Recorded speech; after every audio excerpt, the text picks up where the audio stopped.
The impossible doesn't announce itself with fanfare. It arrives in the cold mathematics of metal fatigue, the sudden absence of hydraulic pressure, and the terrible silence that follows when a fighter jet loses half its lift at 30,000 feet, which is exactly what happened to Captain Nedivi on May 1, 1983, when his F-15 Eagle collided midair with an A-4 Skyhawk during a training exercise over the Negev Desert, shearing off his entire right wing from roughly 2 feet outboard of the engine, leaving him with what every aeronautical engineer would later declare was a flying brick, a mathematical impossibility, a configuration that should have sent him spinning into an uncontrollable flat spin within seconds. Yet somehow, impossibly, magnificently, stubbornly, Captain Nedivi kept that crippled bird in the sky for 12 harrowing minutes and brought her down on a runway at Ramon Air Base traveling at nearly twice the normal landing speed. A feat so extraordinary that when the ground crew approached the aircraft after it screeched to a halt in a cloud of burning rubber and sparks, they assumed he'd sustained minor damage, perhaps a fuel leak or landing gear issue, and only when Nedivi climbed down from the cockpit, his flight suit soaked through with sweat, his hands still trembling with adrenaline, his face pale beneath his helmet, did the crew chief walk around to the starboard side of the aircraft and stop dead in his tracks, his coffee cup slipping from his fingers to shatter on the tarmac, because where there should have been 15 feet of wing extending outward in that elegant swept-back design that made the F-15 one of the most formidable air superiority fighters ever built, there was nothing, just a ragged stump of twisted aluminum and exposed hydraulic lines weeping fluid onto the concrete. And in that moment, every principle of aerodynamics, every calculation of lift and drag, every assumption about what keeps a modern fighter aircraft in controlled flight seemed to dissolve into the shimmering heat waves rising from the desert floor. The morning had begun ordinarily enough, with Nedivi and his instructor Yoav Gal running through standard air combat maneuvers against 4 A-4 Skyhawks, the kind of exercise the Israeli Air Force pilots performed countless times, honing their skills in mock dogfights where the margin between victory and defeat could be measured in milliseconds and degrees of angle, where situational awareness meant tracking multiple bogies while managing fuel consumption, monitoring instrument panels, calculating intercept vectors, and maintaining constant radio communication with your wingman. A ballet of violence performed at supersonic speeds where the human body endures gravitational forces that compress organs, drain blood from the brain, and blur vision at the edges, where pilots learn to grunt and flex their muscles to keep consciousness while pulling turns that would kill an untrained person, where the difference between life and death often comes down to who sees whom first, who can get their aircraft's nose pointed at the enemy a fraction of a second faster, who can maintain energy and altitude while their opponent bleeds airspeed in desperate evasive maneuvers. Nedivi had executed a sharp climbing turn, craning his neck to maintain visual contact with one of the A-4s as it flashed past below him, the sun glinting off its canopy for just an instant, when he felt rather than heard the impact. A dull thud that resonated through the airframe, followed immediately by a violent yaw to the right that threw him against his harness straps hard enough to bruise his shoulders, and his first thought, trained into him through thousands of hours of simulation and classroom instruction, was bird strike, perhaps a large raptor caught in his flight path, but the violent asymmetric handling told him this was something far worse, something catastrophic, and when he glanced at his instrument panel, every warning light that existed was illuminated.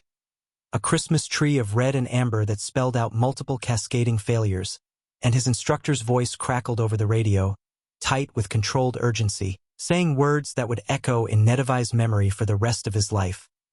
"You've lost your wing. You need to eject. Get out now." But something made Nedivi hesitate, some instinct or stubbornness, or perhaps the fighter pilot's fundamental unwillingness to abandon a perfectly good aircraft. And in that moment of hesitation he felt the F-15 respond to his control inputs, sluggish and wallowing like a drunk elephant but responding nonetheless, and he made a decision that would either save his life or end it. The F-15 Eagle was designed with massive engine thrust, twin Pratt and Whitney turbofans capable of producing nearly 50,000 pounds of combined force, engines so powerful that aviation enthusiasts like to joke that if you strapped them to a barn door it would probably fly, and while that was hyperbole, there was truth in the observation that the F-15's thrust-to-weight ratio exceeded 1:1, meaning it could accelerate while climbing straight up, could theoretically gain altitude indefinitely if not for the limitations of fuel and the thinning atmosphere, and it was this brute force, this overwhelming power, that Nedivi now relied upon as he advanced the throttles to full military power and felt the twin engines respond with their characteristic roar, pushing him back into his seat even as the aircraft wanted desperately to roll inverted and tumble from the sky. Every input he made had to be relearned in real time. The stick forces were all wrong, the aircraft's response to pitch and yaw completely altered by the massive asymmetric drag of the missing wing, and he found himself flying almost entirely by instinct and feel, making constant tiny corrections with stick and rudder, playing the throttles like a concert pianist to maintain anything resembling controlled flight, and when his instructor again urged him to eject, telling him there was no way he could land the aircraft, that he should bail out over the desert where rescue helicopters could retrieve him,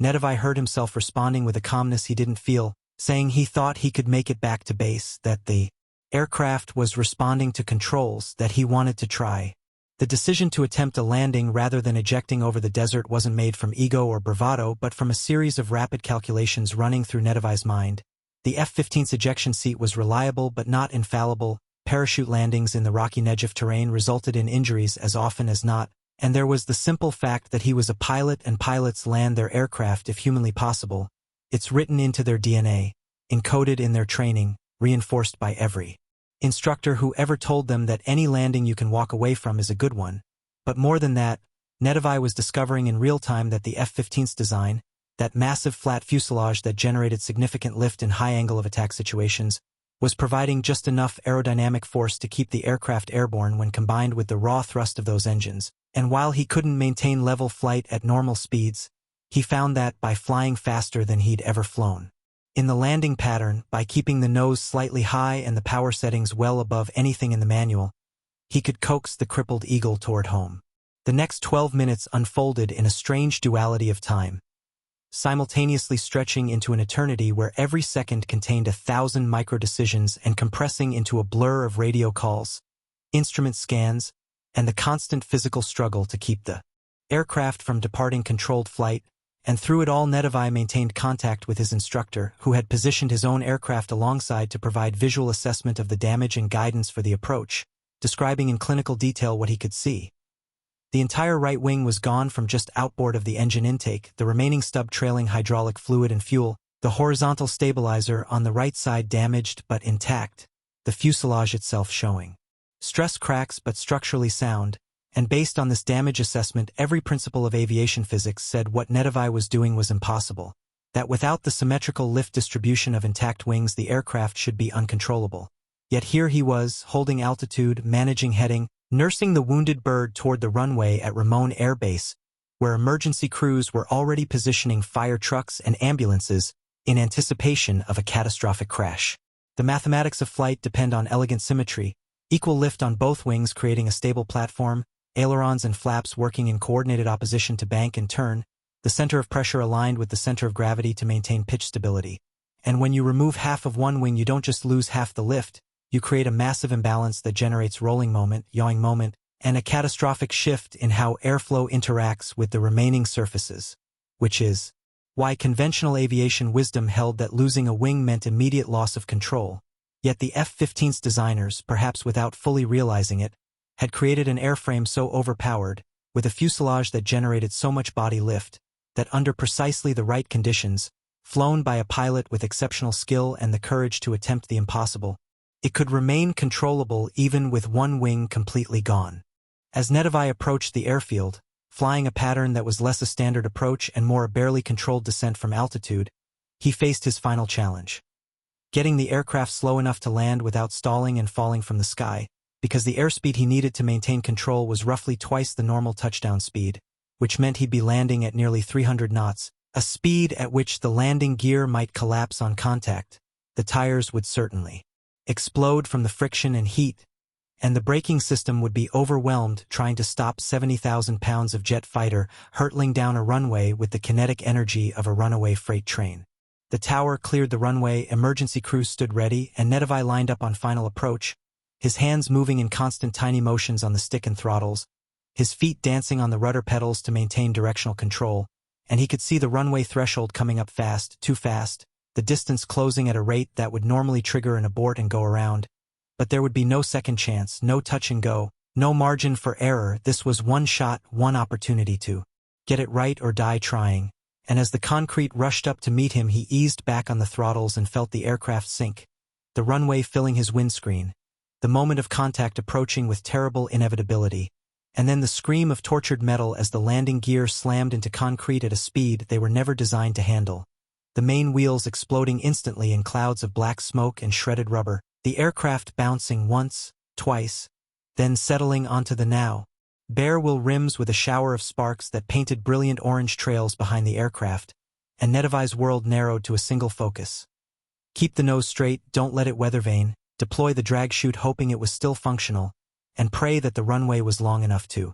dissipate this horrific speed before they ran out of pavement. The F-15 slewed slightly to the left as asymmetric friction fought against his rudder inputs. Sparks founaining from both sides now as the wheel rims ground into the runway surface.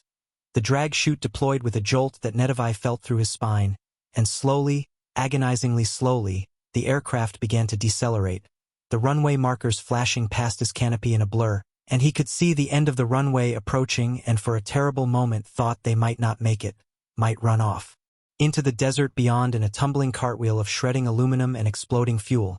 But the speed kept bleeding off, 500 feet remaining, 400, 300, and finally, miraculously, the aircraft shuddered to a halt roughly 200 feet from the runway's end, sitting crooked and broken but intact, with its pilot still alive, still conscious, and already beginning to process what he'd just accomplished. The immediate aftermath was chaos. Fire trucks converging from multiple directions, foam being sprayed over the aircraft as a precaution against fuel fires. The crew chief climbing up to help Nedivi from the cockpit while simultaneously radiating disbelief at what he was seeing. And when Nedivi's feet touched solid ground his legs nearly gave out, the adrenaline that had sustained him through the emergency now draining away and leaving him shaky and exhausted. But alive, wonderfully alive, and, as word spread through the base that someone had just landed an F-15 with one wing, pilots and maintenance crews began gathering around the aircraft, standing in silent awe at the ragged stump where the wing had been, trying to comprehend how this was possible, how the laws of physics had apparently been suspended for 12 minutes over the Negev Desert. When engineers from McDonnell Douglas, the F-15's manufacturer, received photographs of the damaged aircraft, they initially assumed it was a hoax, some kind of elaborate joke because their computer models and wind tunnel testing had established clear boundaries for controlled flight, and losing an entire wing was so far beyond those boundaries as to be literally unthinkable. Yet here was photographic evidence that it had happened, that their aircraft had demonstrated capabilities they hadn't designed for, hadn't even imagined possible, and teams of analysts descended on Ramon Air Base to examine every rivet, measure every stress fracture, interview the pilot in exhaustive detail, and ultimately conduct their own flight testing to understand how this miracle had occurred. The investigation revealed a perfect confluence of factors.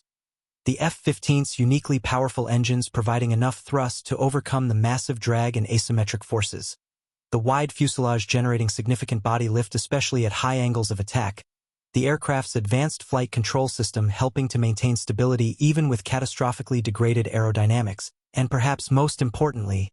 a pilot with the skill and courage to fly an aircraft configuration that existed nowhere in any training manual, making up procedures in real time based on feel and instinct. And the engineers concluded that while Nedivi's landing was theoretically possible, it existed at the very edge of the performance envelope, requiring precise speed and power management that left almost no margin for error, and they admitted frankly that if they had been in the simulator with all the data and unlimited time to plan, they probably would have recommended ejection rather than attempting what Nedivi actually accomplished. The incident became legendary within aviation circles, cited in engineering textbooks as an example of robust aircraft design, discussed in fighter pilot training as inspiration for never giving up on an aircraft, analyzed in safety courses as a case study in decision-making under extreme pressure, and the damaged F-15 itself, tail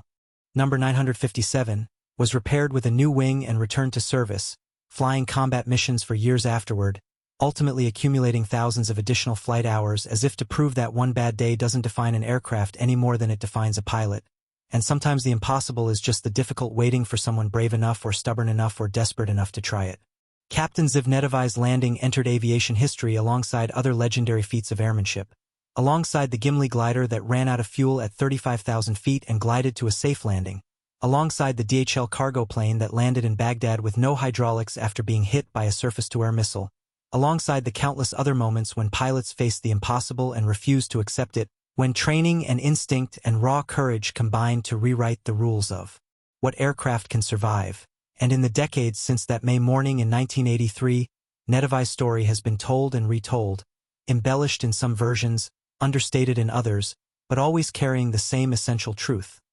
That sometimes the difference between disaster and triumph, between death and survival, between the impossible and the merely improbable, comes down to a single decision, a moment of choosing to try rather than quit, to fight for control rather than abandon ship, to believe that maybe, just maybe, the aircraft will stay in the sky for one more minute, one more mile, one more approach, and sometimes, against all odds and expectations, that belief is rewarded with the jarring impact of wheels on concrete, the screaming protest of abused metal and shredded tires, the billowing clouds of smoke and the shower of sparks that announce you're alive. You've made it, you've accomplished something that will be talked about for generations, not because you sought glory or recognition but simply because when faced with an impossible choice you chose to fly, and in that choice revealed something profound about human capability, about the resilience built into well-designed machines, and about the extraordinary things that become possible when preparation meets crisis and refuses to blink.